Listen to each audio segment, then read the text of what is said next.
We are back for another episode, and I'm excited to be sitting down with Lockie Welch as we talk through his journey and his life, of ups and downs and everything in between. It's an absolute privilege to sit down with him as he embarks on his journey to making the world a better place.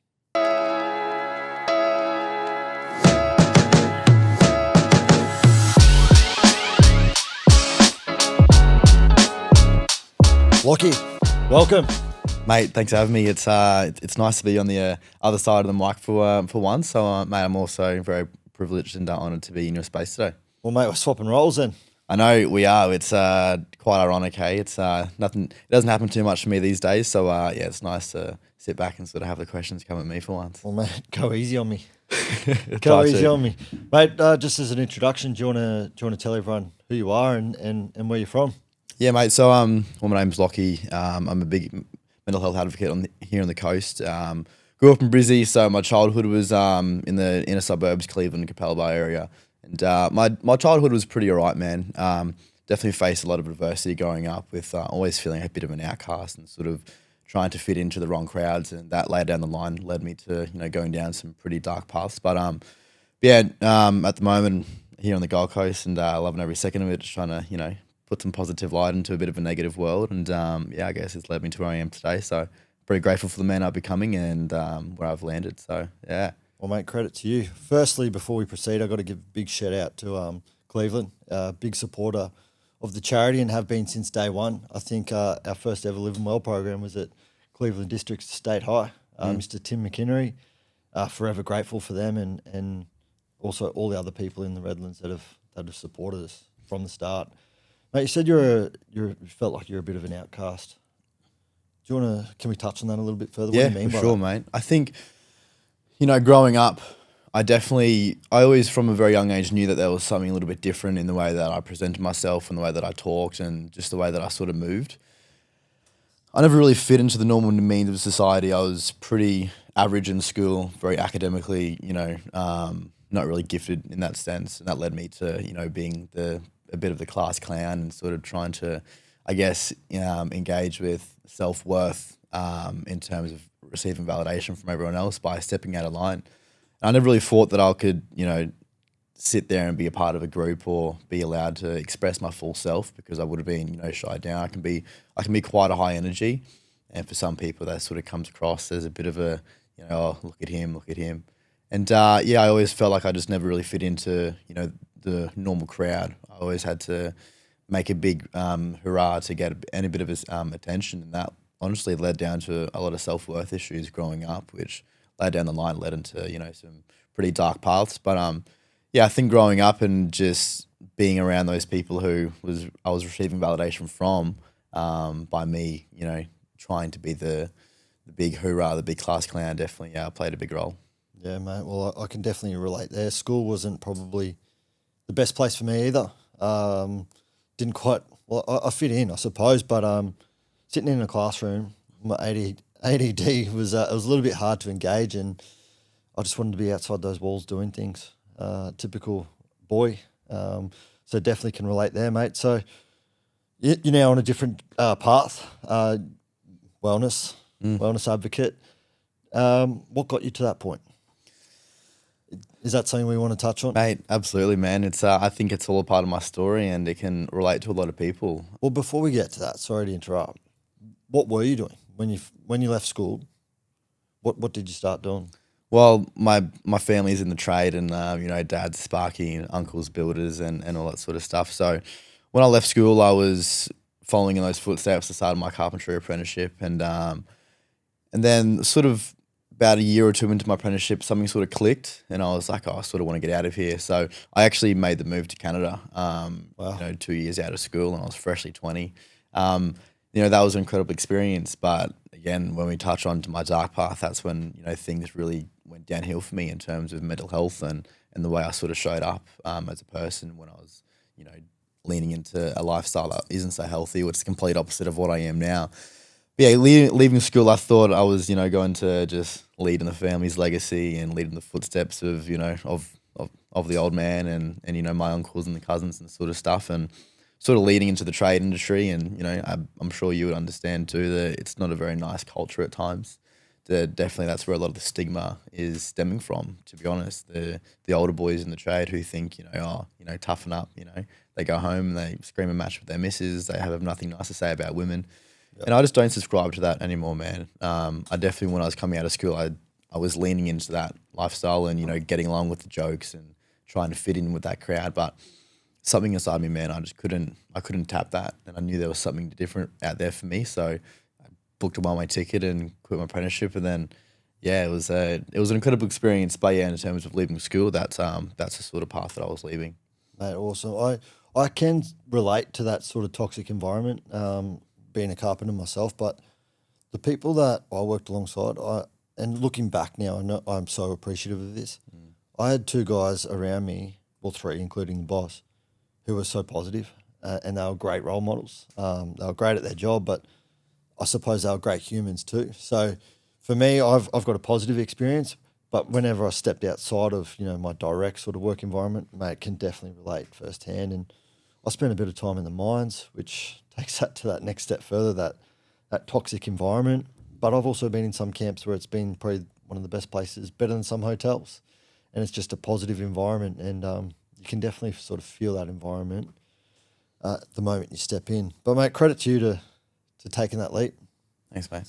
And why'd you choose Canada? Just wanted to follow every other Aussie? Pretty much. Either Canada or London? Yeah, pretty much, man. I know I can't really. It's a feeling what I struggled to explain these days, but it was like this internal calling. I think one morning I woke up and Canada was just in my head, and I think we've all seen how beautiful that place really is, and I sort of wanted to explore that. I think my curiosity runs wild.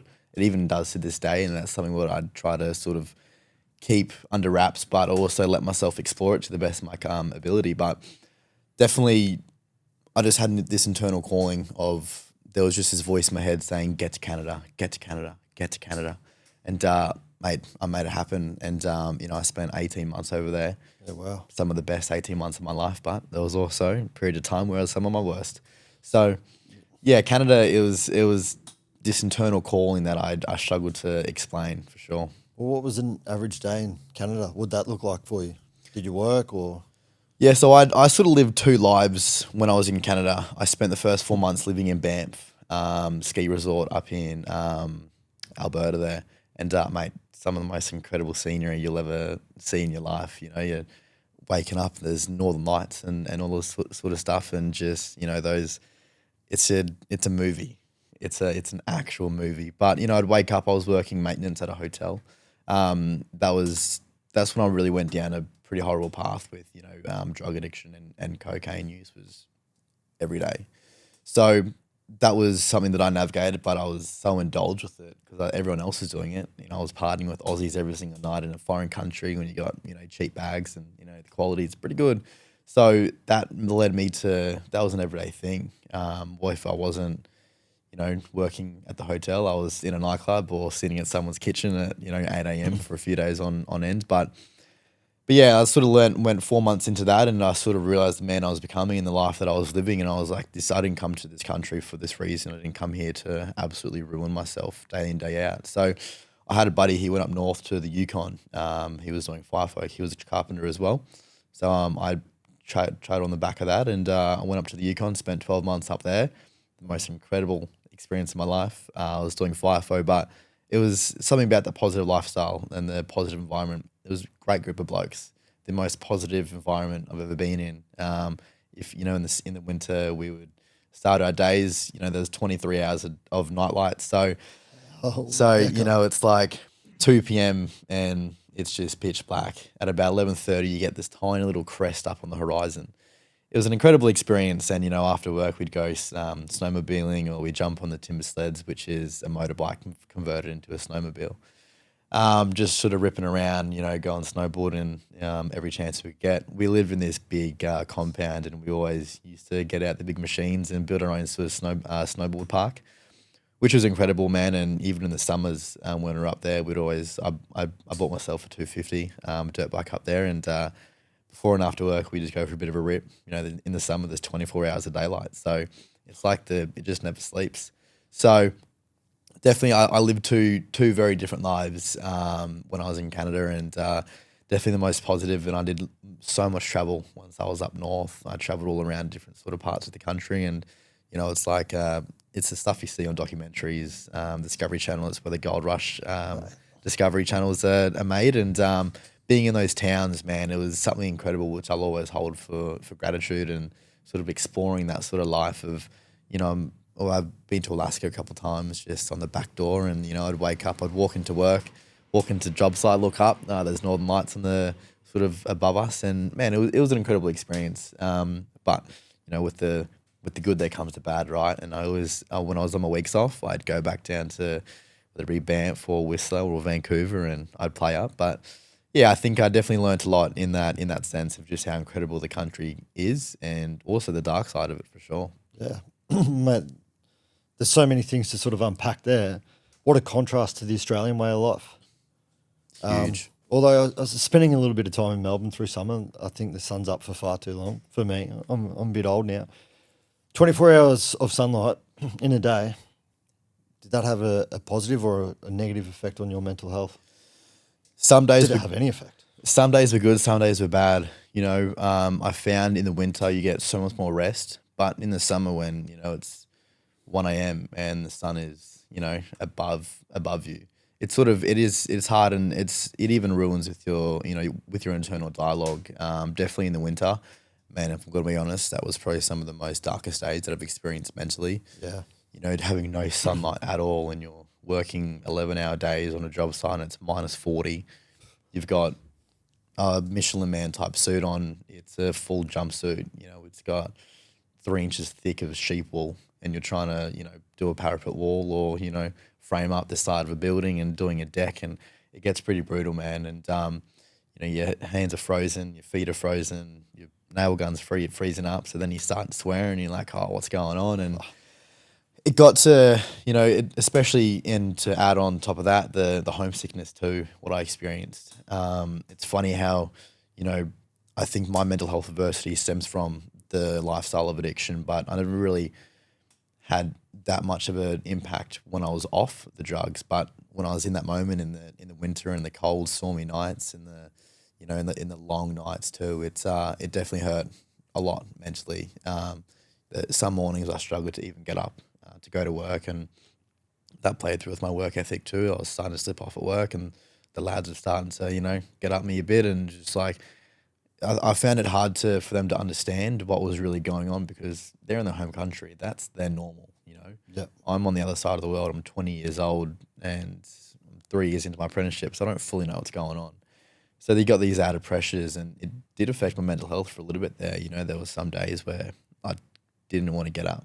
I almost couldn't get up, but I had to force myself, or the lads had to come and force me to get up. And definitely there was a lot of adversity there with my own mental health whilst in the winter. But in the summer, it's quite high vibe, because everyone's so happy and jolly, and you got a garage full of dirt bikes and all these incredible side by sides, the big razors.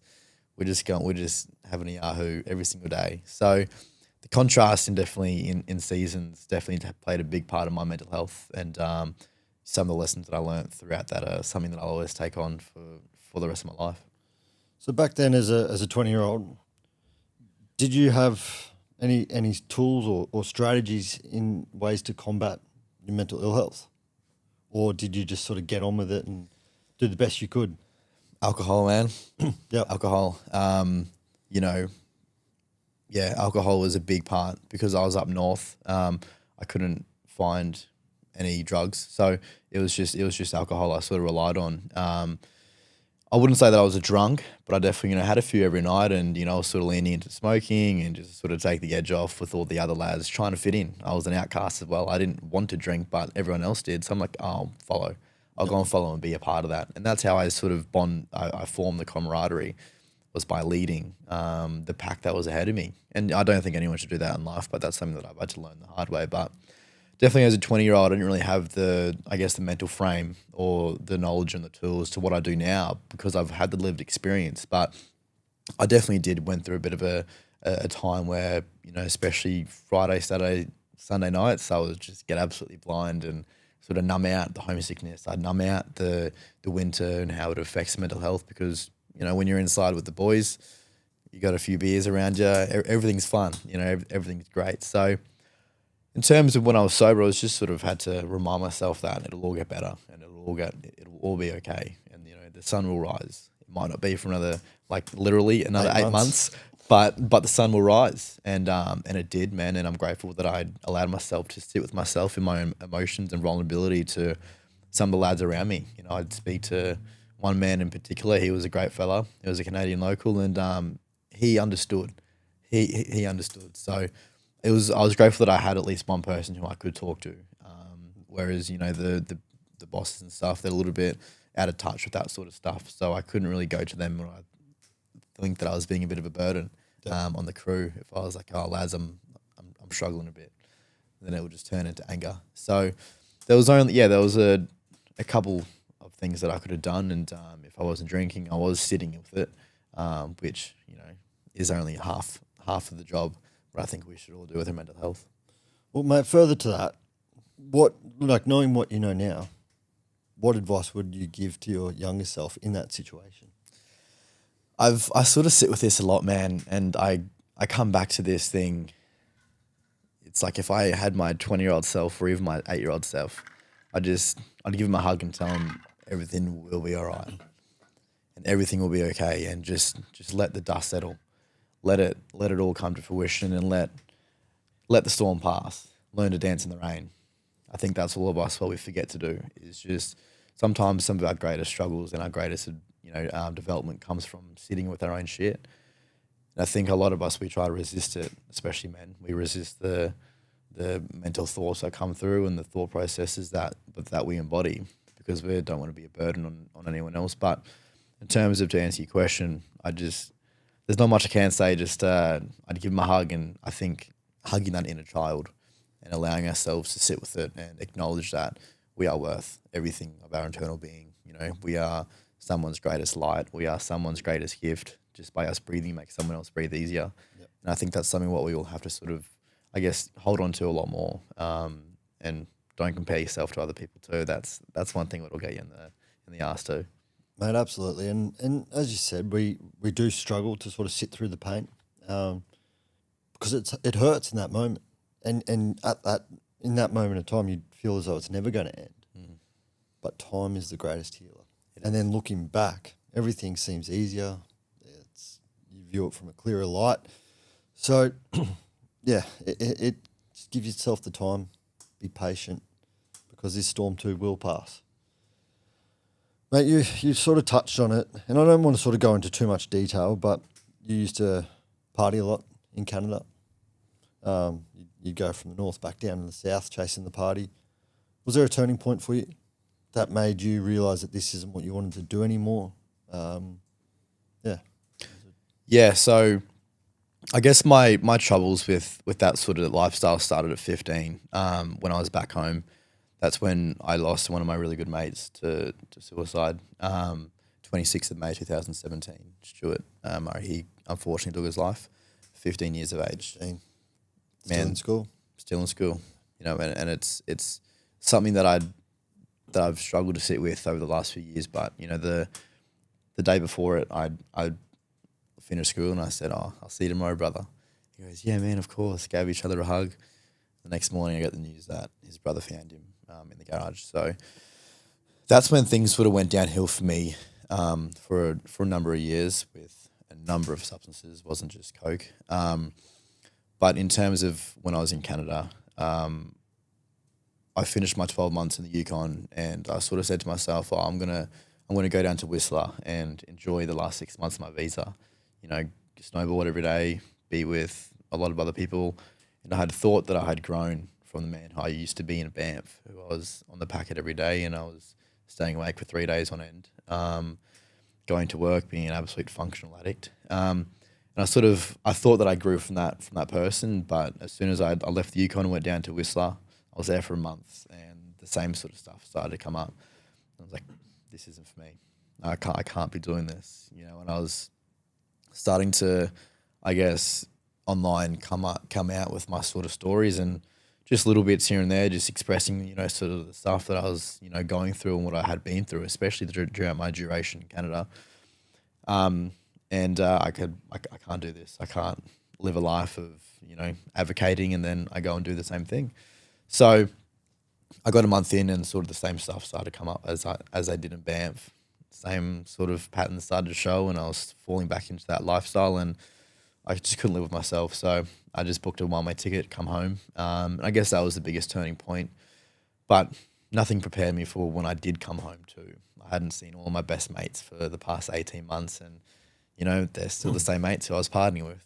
Yeah. So even when I got home, man, I was still dabbling into it. That's a year and a half, almost 2 years ago now. So definitely, yeah, the biggest turning point in me coming home was the fact that I'd turned back into that lifestyle, and I don't want to live a life of inauthenticity or live a life of being a fraud or, doing one thing and saying the next. So yeah, in terms of coming home, that was the biggest turning point for that. Well, mate, just for the people at home, like I want them to sort of learn something from this. Once again, and I'm sorry to ask this question, what advice would you give to your younger self in that situation? Following that sort of the same behaviours, leading you down the path that you didn't want to go on, and credit to you for making that decision to get out of it. But early days, what advice would you give to yourself to sort of avoid that? Turn around, I'd show me your 5 friends and I'll show you your future. Yeah. I think that's the best advice what comes to mind. You have to change your environment, and if you're surrounding yourself with 5 losers, you're going to be the 6th. If you surround yourself with 6 fit people who are healthy in the mind, you're going to be the 7th. So I think if I was to look him in the eyes and if he was standing right here in front of me, I'd just be like, change your friend group, look yourself and get real serious about the man who you want to be, and allow yourself to feel all the feelings. Absolutely. Don't, allow yourself to sit in the rut for a little bit, sit in the trenches and acknowledge the lessons, what you're learning.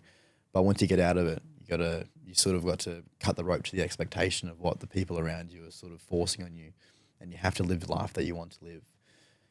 I don't think any of us want to live a life of, if we get to our deathbed, we want to say that we regretted anything. So I think I'm a huge advocate now for really following your own footsteps and not allowing someone else to dictate your next footstep. So to answer your question, I'd turn to him and say, look at your friend group and go and follow the life that you want to live instead of what you think everyone else should be living for you. Mate, absolutely. There's a movie that I watched when I was sort of in my late teens, Bronx Tale. And without sort of getting into the story, it was set in the Bronx a long, long time ago, maybe the 40s or 50s. And back then it was, I don't know if it was segregation, but the black community and the Italian community did not like each other. Anyway, an Italian guy ended up dating this black lady. And someone, like everyone was hating him, blah, blah, blah. But the best advice this person was given was pretty much nobody cares. At the end of the day, if you're happy, nobody cares. And I've taken that with me everywhere. And it's a bit of a, I don't know, it's a bit of a contradiction. On one hand, everyone does care and everyone just wants you to be happy. But then on that other hand, they don't give a shit as long as you're happy. And for me, that sort of set me free a little bit and helped me chase the things that made me happy. It helped me become a better person because I wasn't worried about that burden. So, but I absolutely agree in cutting people loose, chasing your dreams. We talk about self-care, not being selfish all the time, but there is also an element in loyalty, I suppose, and wanting to sort of pick those friends up, friends you've had for a long time. And I guess you probably would have done that. You would have tried to change their behaviours and turn their life around. But Sure, man. there's a certain point where you can lead a horse to water, but you cannot make them drink it. And you've got to sort of realise that, and that's that moment where you've got to cut them free. And otherwise, as you said, you'll be the 6th. Absolutely, man. I think the hardest part is literally cutting them free as well. I think coming back to a point of self-love, I think we all have to love ourselves enough to know when it's time to cut people off. We have to love them enough to know when it's time to cut them off.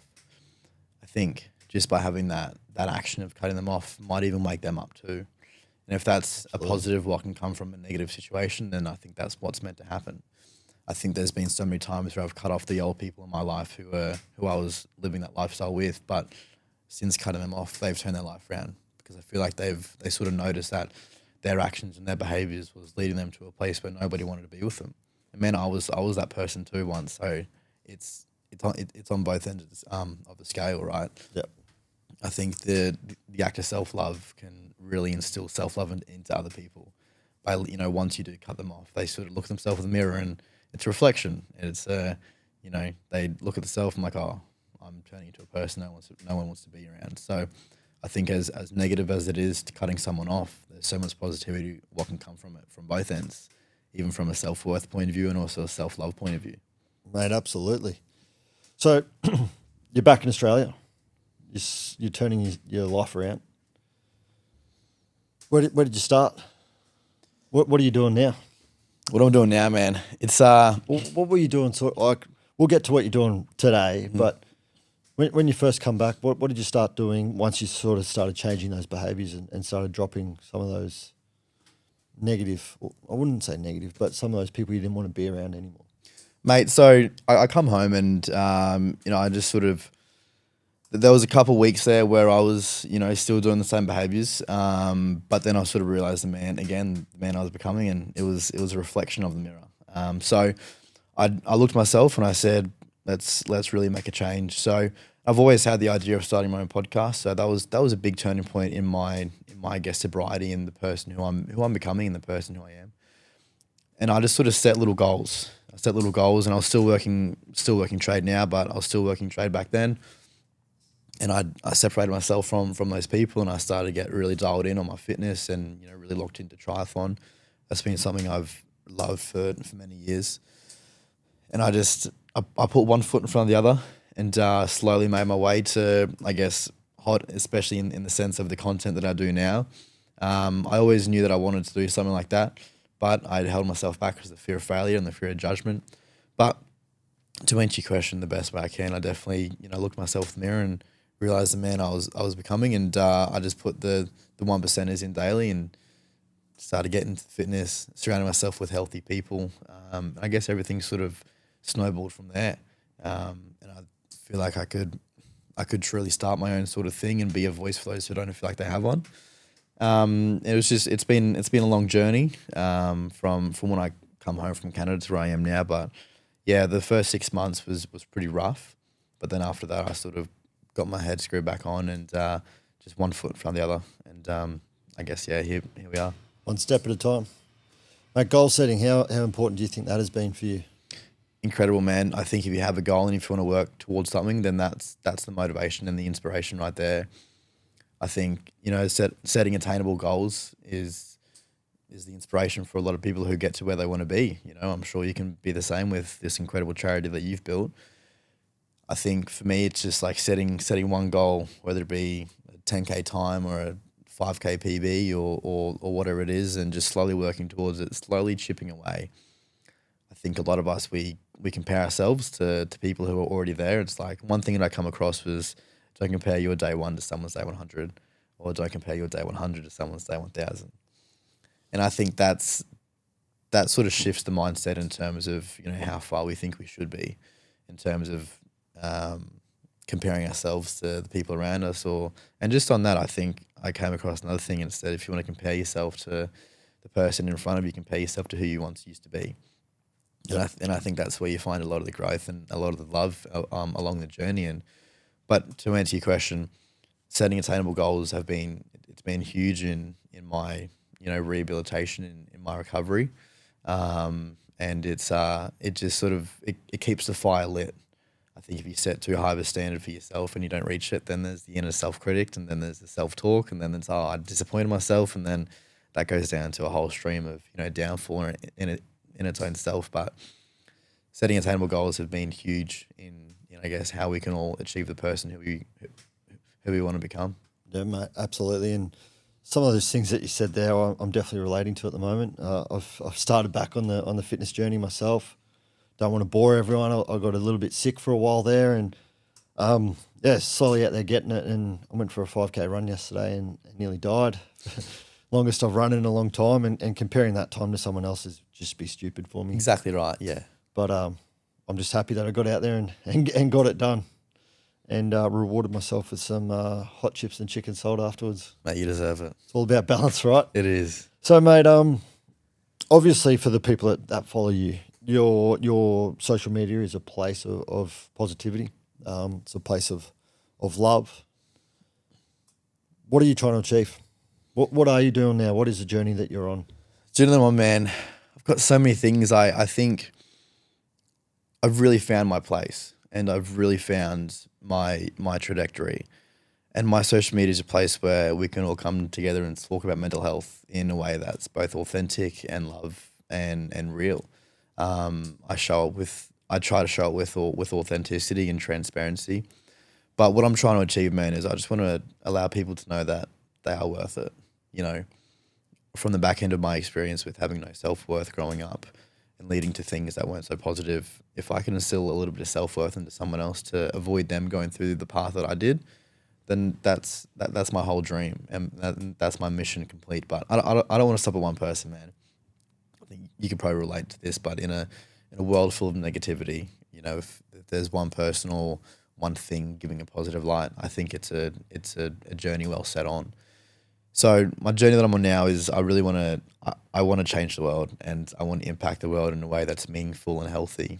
There's so much rubbish on social media, and I think there's not a lot of, especially in Australia with the stigma and the suicide rates, there's not a lot of love from males getting put out there, and it's a journey, man. But you know, I just want to my social media is a place where we can all be free and sort of see the worth that we embody and see the reflection in the mirror is that we're all doing our best with what we have, and to not allow yourself to compare yourself to the person walking down Hedges Avenue with a ripped six-pack or whatnot, and just remind yourself of just how beautiful that we are just to even be living. You know, hold gratitude for the things that we do in this life and allow ourselves to see the beauty within. We don't have to search for external validation, whether it be through substance or other people. We have everything we need internally, and I think that's something that I've had to overcome and acknowledge within my own journey. But if I can instill that to someone else, then that's my journey. But yeah, my journey, man, it hasn't been linear for sure, but Never is. it never is, brother. And let's talk about that. And sorry to interrupt. I think it's important because everyone, especially, there's a few things I want to say, but we'll talk about this linear journey. Your Instagram, it's so refreshing to see people valuing realness, authenticity. For so long, we valued fake, inauthentic, just crap. But people from the outside looking in might see your social media or see your journey and think it's linear. Let's talk about what it really is. And let's give some insight into that, because that's what's important and that's what's authentic. For sure, man. Yeah, and I absolutely love that. Definitely, I was even talking to someone last night and they said the same thing. And, you know, the linear journey is what I've come to realize is setbacks and stumbles are all part of the climb. Absolutely. And my journey, it hasn't been linear. You know, I've been pretty much completely sober and clean for the last, year and a half since I arrived. I've had a couple slip ups in the last 12 months.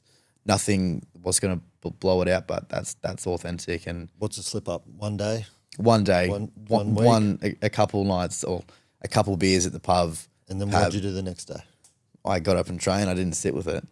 And I think that's one thing I've learned too, is like the setback doesn't define who I am. It's how I get up and how I continue to move forward with it.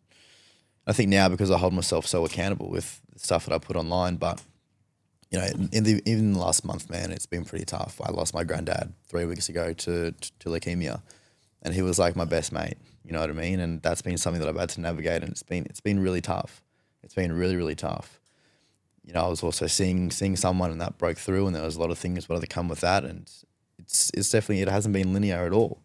I've had a few step backs in terms of emotional and my own mental health recently with my family, but that's been something that I've had to navigate, and I've put it out there as well online to really show that I too am human. I too have these downfalls and these down days. It doesn't make me any less of a person or any less of a man, but if I can show with authenticity and show that, then I think that gives people a bit of a better gauge. But my life is not perfect. It's not sunshine and rainbows, just like the next person. To the lay person, it may seem like it, but that's not the case at all. That is so important for people to know. Like, life can be hard. It isn't all rainbows and skittles. We are human. We aren't perfect. We're all going to stuff up. We're all going to fall off. We're all going to fall short. But the most important thing is what we do next. We can't sit in it. We can't feel sorry for ourselves for too long, maybe for a little bit, but it's important to get back on that horse and start again. For someone on their sobriety journey, if you have a slip up, just get back on that horse. Yeah, man. Don't wallow there and compound it and make it worse and keep going. Just break clean. Start again. Day one. That's been, especially with that. It's easy to say. It is. It's very easy to say. And I, on that, it's been, for me, like, I think we can all get caught up in just how fun drinking can be. And don't get me wrong, it can be a whole lot of fun. And all the other things too. Toxic relationships. We could name 1,000 different things, but yeah, let's talk about drinking. For sure. Drinking is one of those, it's so socially acceptable. But I think it's a drug what's used to numb if we are going through, first thing what happened when my granddad passed away is, let's go to the pub, have a few beers, take an edge off. But because I'm on this sobriety journey, I know what that's going to lead to. I think a lot of us, we resist our own growth because we want to go and tap into that. But it's so socially acceptable, and it's so, especially in the Australian culture, especially in trades, everyone does it. So you feel like a bit of an outcast even if you don't drink at all. But I think there's, especially in the Gold Coast, there's two different lives. There's the health and wellness, or there's the PAV 3 days a week, sort of group. It's just like, pick your poison. I think if I don't choose to pick that other lifestyle anymore, but in terms of sobriety, it's not linear, and it never will be for anyone. But if anyone's watching this and if they are having slip ups, like, it doesn't define who you are. What defines you is how you get up tomorrow morning. You might have a bit of a dusty head for a couple of hours, but hey, you're not any less of a person. You are human on this human experience. And I think we always we all, that inner self-critic really buckles us sometimes, and we can get caught up in our own mindset because we've, like you said, fallen short. It's nothing is ever linear for sure. Could be sobriety, could be healthy eating, could be exercising, toxic relationships. For some people, excuse the language, masturbating, like whatever it is, just try and get back on that horse. Do what's right, not what's easy. 100%. And stop negotiating with yourself. I find when I start negotiating with myself, you've already lost. Yeah. Just do it. Just do it. Just do it. Mate, without giving sort of, I don't know, too much away, is there any sort of special moments you want to share from when you started sharing such positive stuff out there in the world? Is there any sort of great stories that you can share with us without sort of giving away people's private information? Yeah, man. There's been so many positive things that have come from once I started to share my own content. I mean, it's led me to where I am today, sitting in front of you in this incredible space, in this incredible charity who I've been following you for years. So it's kind of, I guess, it's a big thing for me even just being here, in the sense that, I sort of look up to you and the work you guys do. And in the sense that I've had people come up to me in the street and be like, you actually have saved my life. Or they've asked me for a photo and they've been like, thank you so much. And I think that's something so beautiful. And I never really thought that I had the capacity to be of that person. Because coming from a life of no self-worth, I didn't think I was going to amount to anything. But along this journey, I've found the love for myself, and I've allowed myself to really sit in it when I get a message from someone being like, hey, like, your video really touched me. Or if I get family members from other people be like, hey, my cousin was going through a really tough time, but you saved their life, because they almost took their life that night. Or when I post a video that I didn't even want to post, and the first message is, this has just saved me tonight. That's something what really touches my heart. And it's like, wow, like, videos have impact. And it's allowed me to, speak in front of classrooms of people of 15, 16, 17-year-olds at TAFE. I did a 2-day workshop there, and having the feedback that my words meant something to them, what made them change, or what made them see the light within their own self. Money can't buy that.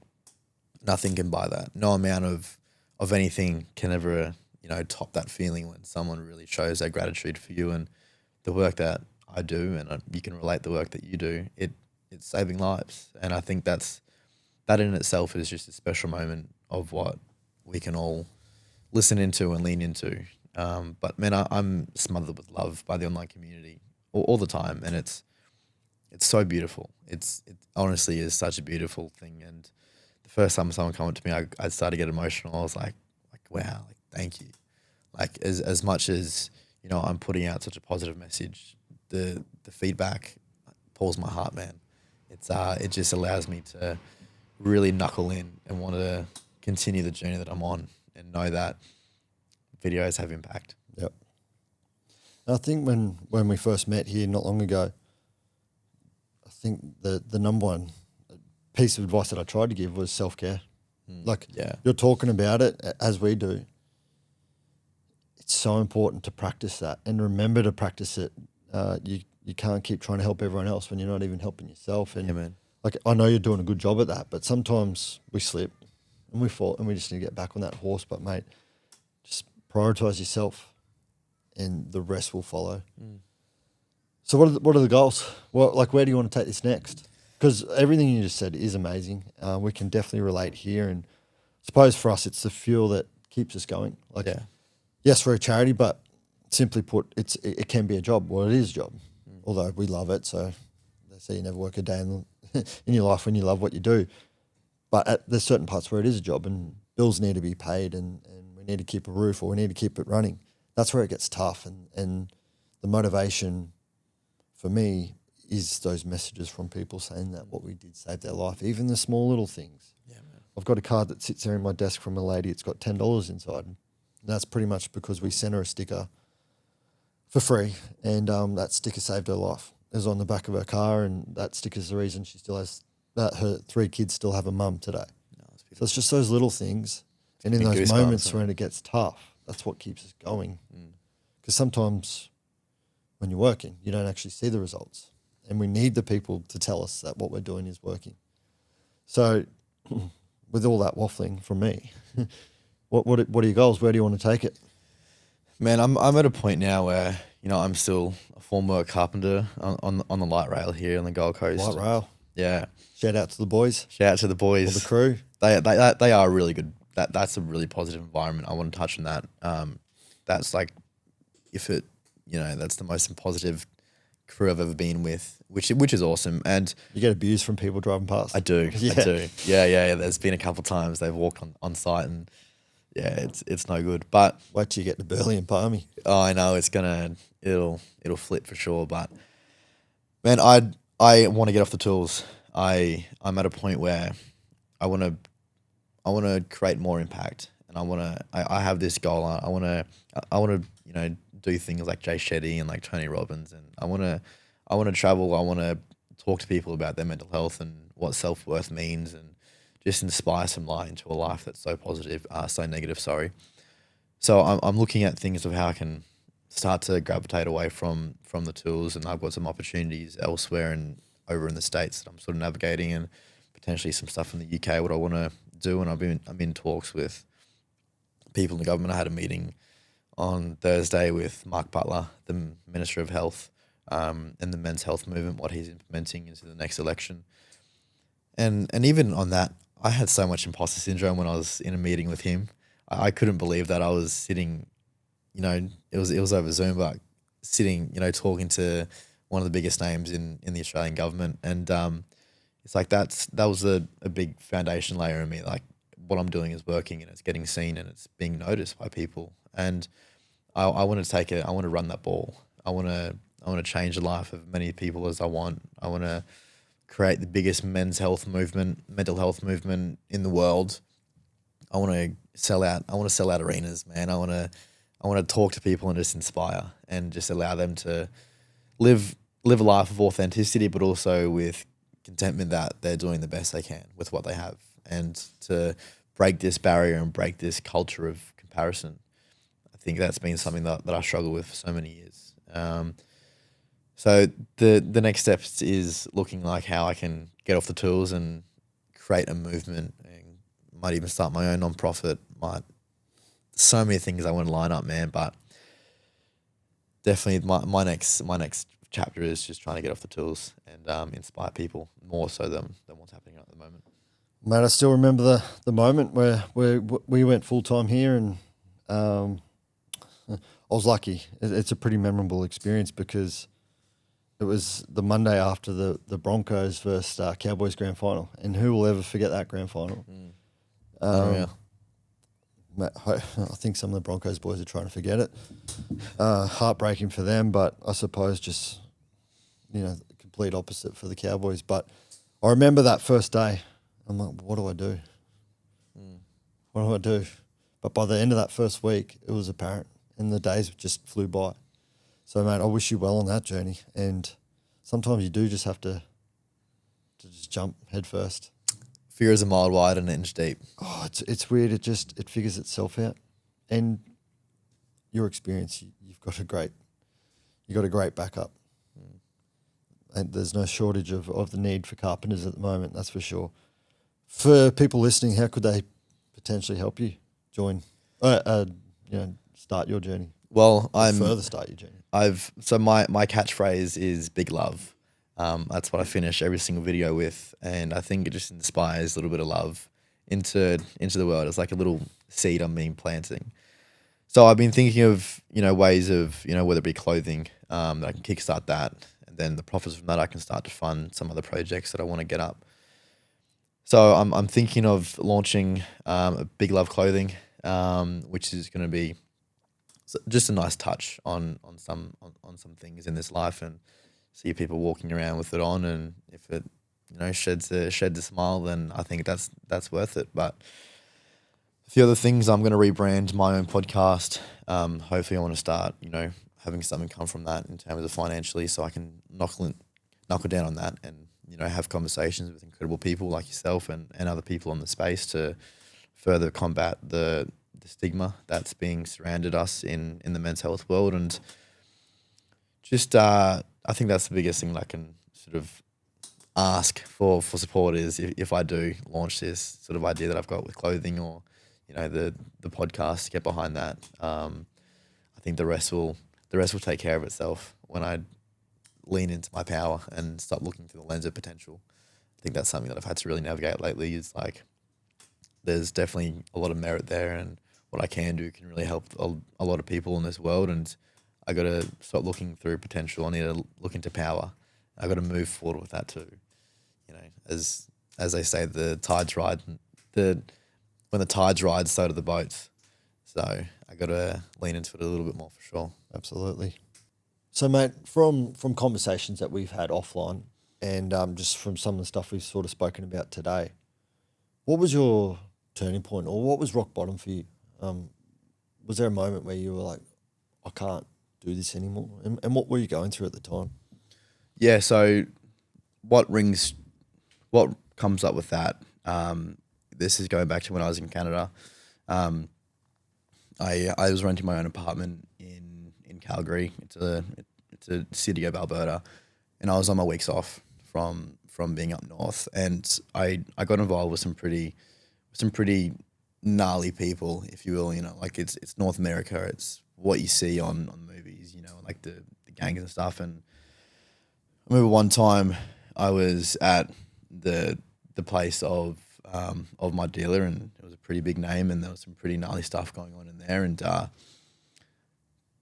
I think being in a room full of people who was with ice pipes in their mouth, and there's a whole trap house, and the whole house got surrounded by a SWAT team looking for the owner of the house, but they weren't there. And I remember it was about minus 30 outside, and I crapped myself, and I had a fair amount of coke on me, and so I'd roll it up, put it in my Dax, and walked outside. And I think realizing that I was in a room full of just like deadbeat criminals and people who are like there's guns on the tables and stuff like that, and surrounded by people who are just in that world.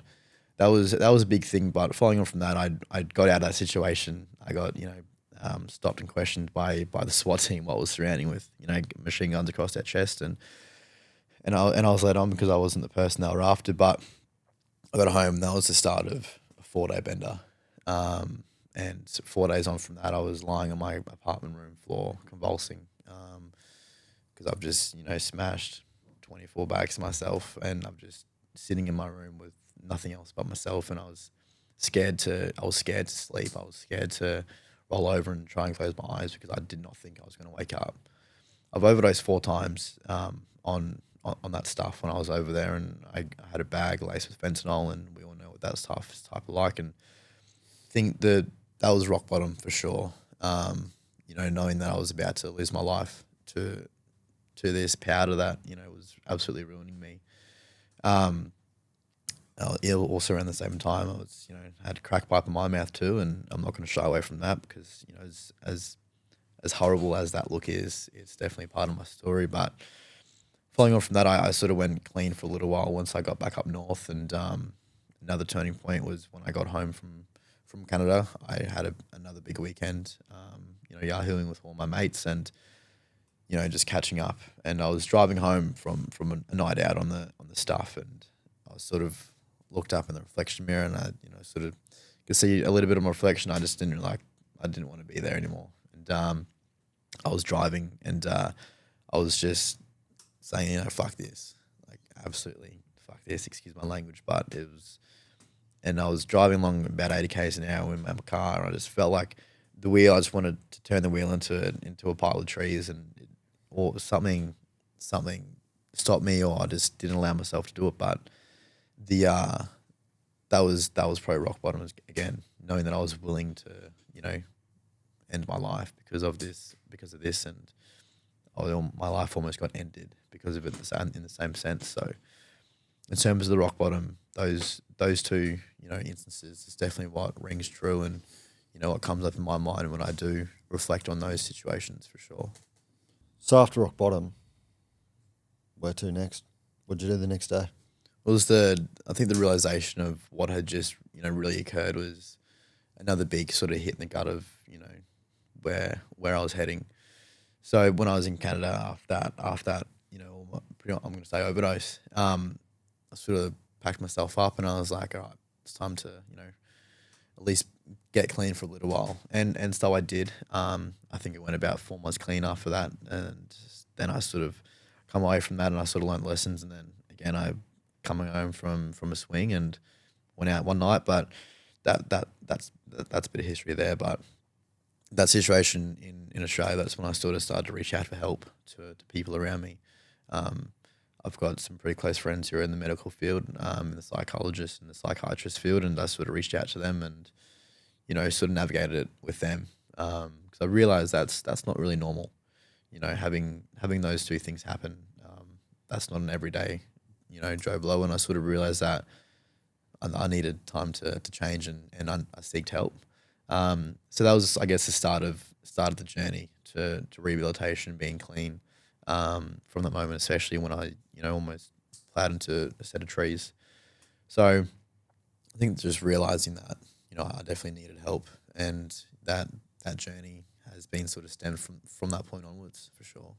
When you were using or going through these situations all this time, did your family know? Were they aware? So when I was in Canada, I kept it hidden pretty well. They always sort of ask me, why do I just go offline for days on end? I just say, I'm just busy. But once I got back home and I was in Australia, I definitely did start to come out with it pretty openly. My mum, she's been a huge support in that. Growing up, the message, or I guess conversation around drugs was pretty not really allowed to be touched on because we have family history with it. And that's something that I had to navigate, and I didn't allow myself to tell her because of how the reaction was going to be. But since I've come out with it and I've opened up to my family about it, they've all been super supportive, and they just want the best for me, and especially in my recovery. They've sort of poured down their own opinion on the whole thing, and they've held space for me when I've needed to, and they're always asking if I'm okay and if I feel like ever going back to that life. I'm pretty open with when I do have a trigger, or when I do feel the need to crave, or if I do have a situation where I'm presented with the opportunity to to touch back into it, but I don't allow myself to anymore. I've got too much to live for now, and yeah, my family has been super supportive along my journey. Same with my friends.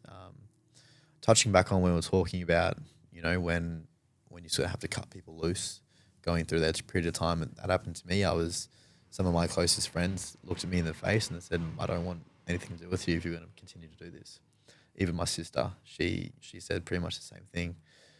I think once I sort of started to realize that it was taking over my friendship groups and it was, taking over me, and I was allowing that stuff to dictate my life. That's when you realize you sort of have a bit of a problem.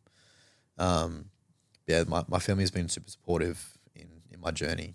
Once I started to open up with it, it was a pretty tough pill to swallow, of course.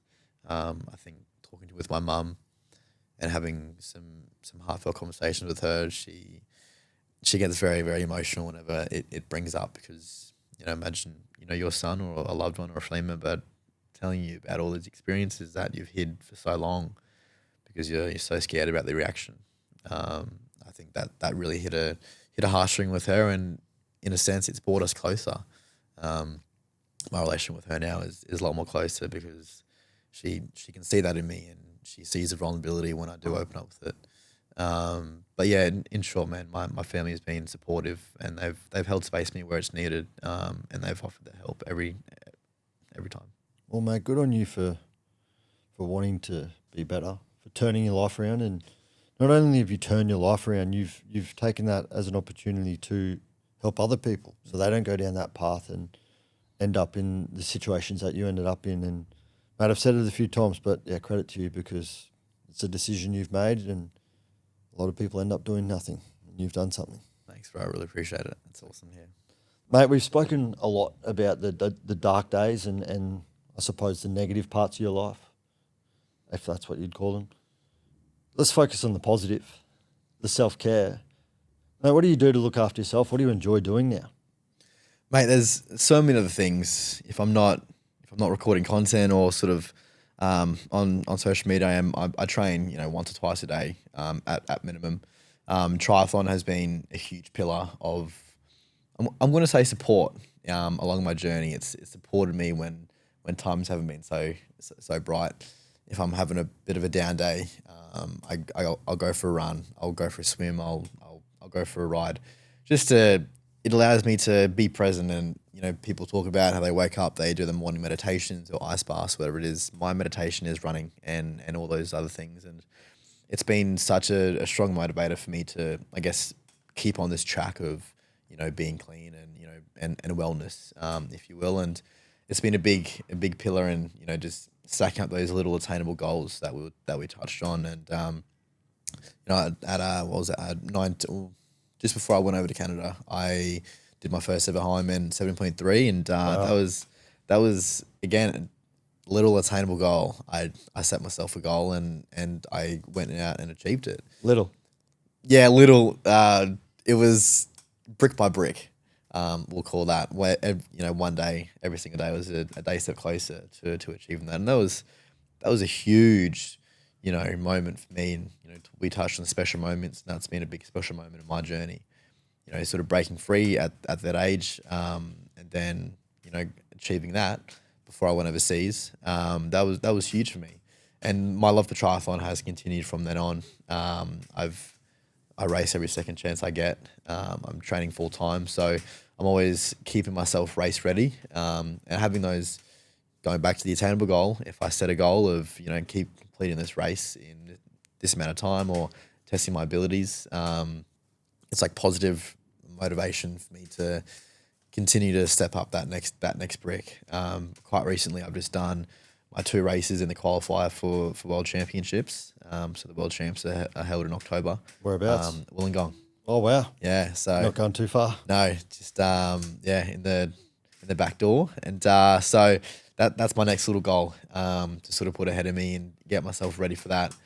That's racing at a world champion level, and that's got me fired up for sure. There's a lot of work to do, but I definitely think that I can pull out a good time, and just that's what fires me up, man. Knowing that I've got something so incredible to look forward to, it separates myself from any trigger or craving or anything like that from the life that I used to live. So fitness, wellness, getting outdoors, that's been a huge, huge pillar of support and motivation to live my life in a positive way. And throughout my fitness journey, I've met so many incredible people. My friend group now is people who just want to get out there and support each other, whether it be on the racing track or off on the sidelines. Going back to our friend groups, man, it is what you are. And fitness has ultimately changed my life. And if I didn't have fitness, I don't know where I'd be. So that's been something what has been absolute momental in my journey for sure. Mate, so small goal. For those listening at home, what is an Ironman? So an Ironman, a full distance is 3.8K swim, ocean swim, 180K bike ride, and then a 42.2K run off the bike. So Small. it's gnarly. So yeah, my 7.3, so it was a half Ironman, but still, 2K ocean swim, Still. 90K bike ride, and then a half marathon after that, which I did it on, maybe 4 weeks of training. And so that was just my little goal that I wanted to achieve. And the next goal is definitely an Ironman, a full Ironman. That's a different breed for sure. But the triathlon is awesome in Ironman. It's just the community in Ironman is incredible. It allows so many doors to open up in terms of camaraderie and surrounding yourself with healthy people. Positive people, Man, for sure. And my message, if anyone can get out and do an Ironman, do it. Oh, what's your favourite leg? The run. The run? Yeah. Least favourite? Swim. Swim.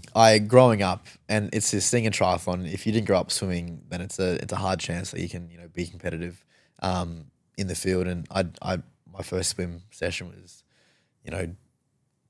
6 months before I raced my first ever triathlon. So my swim is definitely my weakest leg, but I've got to a point now where I can sort of hold my own. But it sucks. Swimming is just one of the things there. It's all technique and it's all how you feel in the water, how you touch the water. There's a whole science behind it. But you can run, you can bike, you can sort of get better over time. But yeah, swimming is one of those things. It's a different beast, bro. Mate, when I was a kid, before school, I still have vivid memories. Walking down to the pool, still dark, the steam coming off it. Yeah. I don't know why I'd do swim training before school. I was never that good, but I don't know. Discipline maybe. That's maybe why my dad made me do it. What drew you towards triathlon? It's not the most, I suppose, common sport. In younger years, I suppose, through our 20s and 30s and 40s and 50s and however long, triathlon becomes more of a sport that we sort of dabble in. What drew you in at a young age? Yeah, I guess it's quite niche, I guess you could say, triathlon. And for a little bit there, before I even sort of knew what triathlon was, I was a bit of a runner here and there. I do small runs, 5Ks, 3Ks.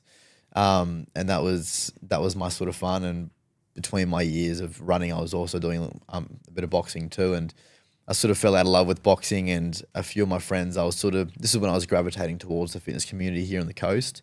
And a couple of my friends were dabbling into triathlon, and I didn't really bat an eyelid at it, but I was like, why would you want to do that?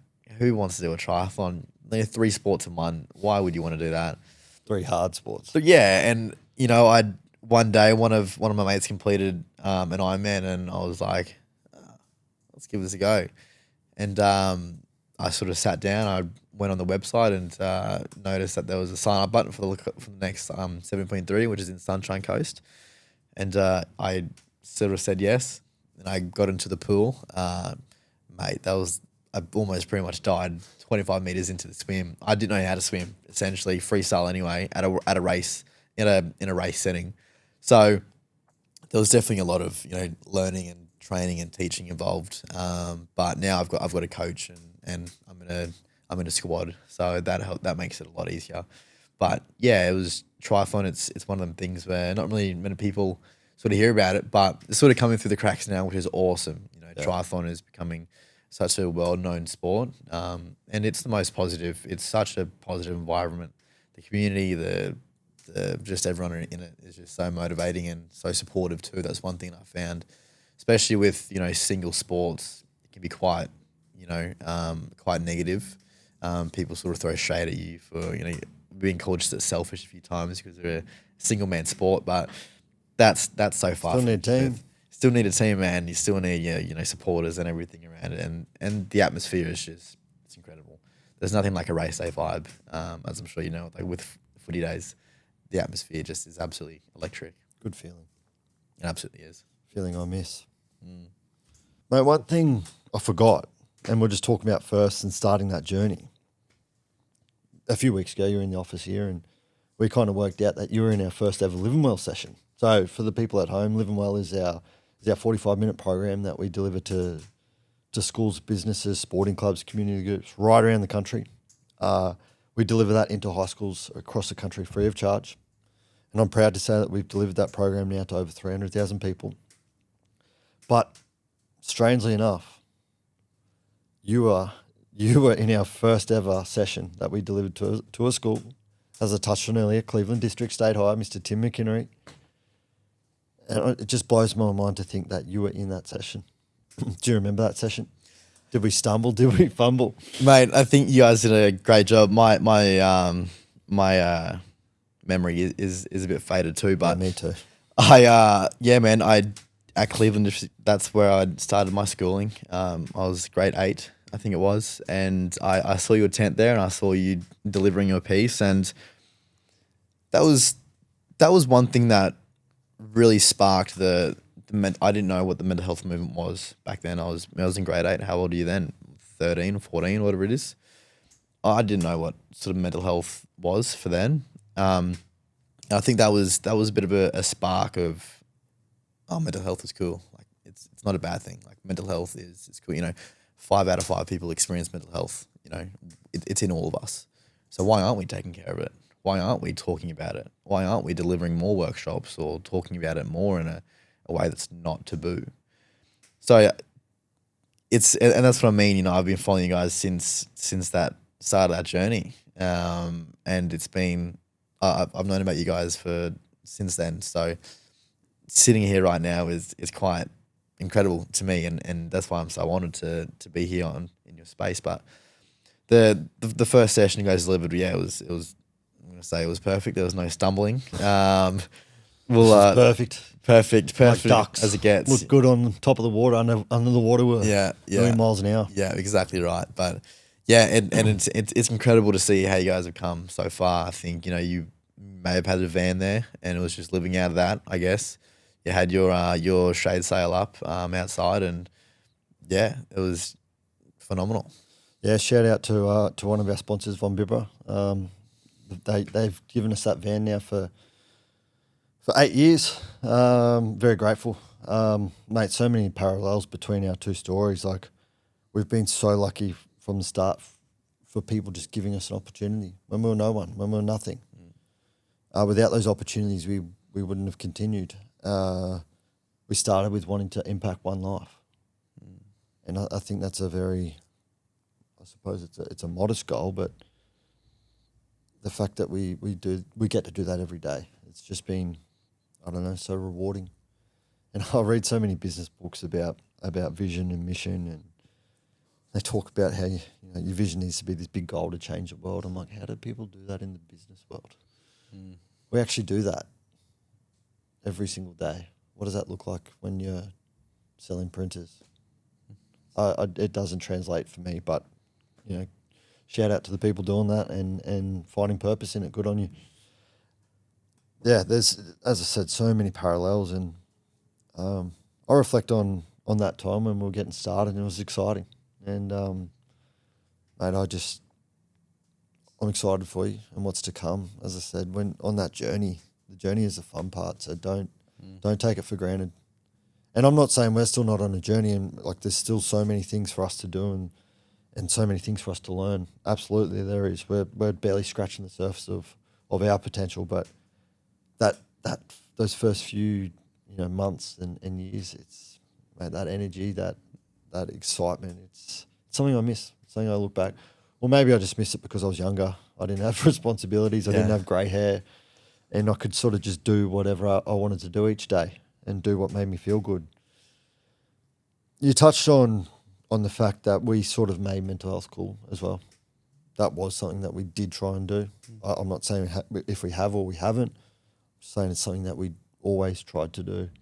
growing up, I was lucky to play with a lot of the boys that went on to play NRL. Obviously, they were far better than me, and they were always seen as cool and tough, and that's why we were. And social media back then too was a little bit different. You could sort of give them a shirt, they'd put it up, and we'd get a lot of followers. But because I was seen as tough and cool, them sharing our message sort of made mental health and mental ill health look a little bit less stigmatized, a little bit cooler to talk about. And I like to think that, yeah, we did have a role in that. Or we did play a part in that, and it was intentional. But, you know, we didn't always get everything right. Mate, before we wrap up, I just want to thank you so much for your time, and I want to thank you for what you do every single day. Life's all about choices. You made a conscious choice to make the world a better place. Not many people do that. A lot of people probably think about it. Not many people actually then go and do it. So hats off to you, mate. I know it can be lonely too. It can be tough for so many different reasons. So I can't stress this enough. You need to look after yourself. You need to ask for help. What message, besides the many positive, beautiful messages that you share every single day with your followers, what message do you want to leave the followers with today? First, I'll say I'm starting to tear up here hearing that, man. Thank you, bro. It's nice to be seen, I guess, in a way, from the depth of my heart. You know, I just want to send the boomerang back to you and just say how appreciative I am to, I guess, be partnered with you guys in a way. Man, my message to the world is, you know, firstly, don't take advice from people who aren't where you want to be. I think that's one thing in the space. We take advice from people who we think are in a healthy place, but we take advice from people around us in our circles who might not be on the same trajectory. But a message to the world, man, definitely just look yourself in the mirror and realize the reflection staring back at you is a being of self-worth. And just by you waking up, the sun on our skin, the ground beneath our feet, the clothes in our skin, that's enough proof in itself that we're meant to be here, and we're meant to be laughing and living and sharing the world with so many other people. If we can acknowledge ourselves that we're doing the best we can with what we have, I think that's going to translate into a kinder world. I think in a world that's so fast-paced and society is, you know, putting on all these preconceived notions on how we should live or the place we should be, just stop and smell the roses. You know, it's a marathon, not a sprint. And I think we all get caught up in the comparison game, and we get caught up in where we think we should be, but we don't truly take the second to stop and realize who we are as beings in our own right. So my biggest message to the world is look yourself in the mirror and just hold gratitude, because the fact that we woke up today and the fact that we're still breathing is enough proof that we are meant to be on this planet. No amount of adversity or, you know, situations what could be negative is going to dictate how much your worth is on this planet.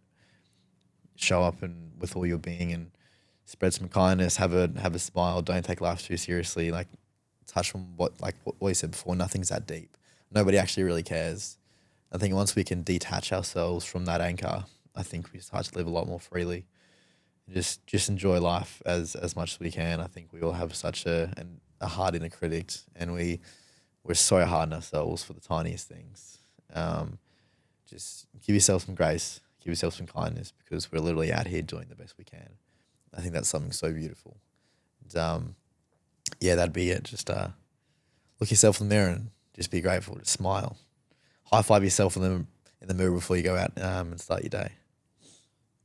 Mate, I agree. Something Luke, our psychologist, and I'm sure many psychologists say, in a situation, oftentimes we're very critical on ourselves, but we're very pragmatic and positive towards a friend. So next time we're in a bad situation, ask yourself, what advice would I give a friend? Write it down if you need to, and then apply that to yourself. Yeah. Because oftentimes we're much more positive, much more realistic to the people we love. But we're negative and unrealistic towards ourselves. So, mate, thank you. Thank you. Anything else or are we wrapping on that? Yeah, that's I'm stoked. That's pretty good. Thanks for having me. it's yeah, like I said, I'm just so appreciative to be in your space and to be, you know, sharing the message of the world with you and this incredible charity you've built. You know, Livin is, it's one of the biggest ones around, and it's all props to you, man. You've done really well, and just yeah, you're It's all the team, mate. It's the community, our followers, our every single person involved, and you'll learn this on the journey. It's not I, it's we, and wouldn't be here without the support of so many amazing people over the years. Yeah, and forever grateful for it. But mate, I'm super stoked for you and your journey, and I look forward to seeing where it goes and how many sort of lives you positively affect along the way. It's a good thing. It's a good thing you're doing. And yeah, I can't stress enough. I'm excited for you. Thanks, man. I really appreciate it. That's beautiful to hear. Thank you.